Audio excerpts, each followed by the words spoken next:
আসসালামু আলাইকুম। এমএনআই অনলাইন নিউজে আপনাকে আমন্ত্রণ। আপনাদের সাথে আছি আমি ইসমাইল হোসেন শিপন। শুরুতেই প্লাস্টিরা সিপিবিসি পাইপ বিশ্বকাপ আপডেট।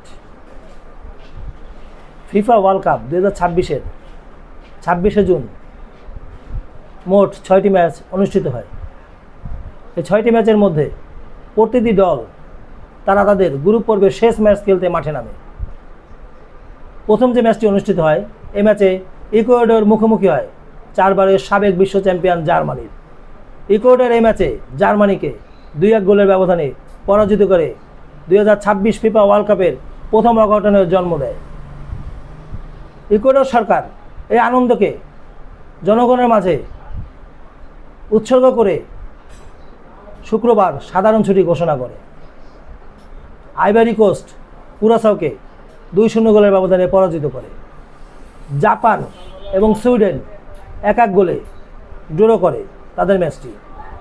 নেদারল্যান্ড তিউনিসিয়াকে 3-1 গোলের ব্যবধানে পরাজিত করে। তুরস্ক যুক্তরাষ্ট্রকে 3-2 গোলের ব্যবধানে পরাজিত করে।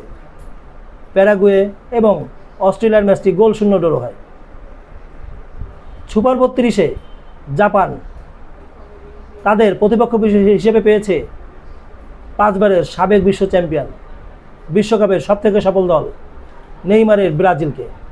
আগামী 29শে জুন রাত 11টায় সুপার 32-এর এই ম্যাচটি অনুষ্ঠিত হবে।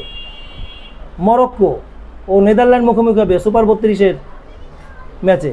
এই ম্যাচটি আগামী 30শে জুন সকাল 7টায় অনুষ্ঠিত হবে। আজ এই পর্যন্তই। এতক্ষণ আমাদের সাথে যারা ছিলেন সবাইকে ধন্যবাদ। আমাদের পেজটি ফলো দিয়ে আমাদের সাথে থাকেন। আল্লাহ হাফেজ।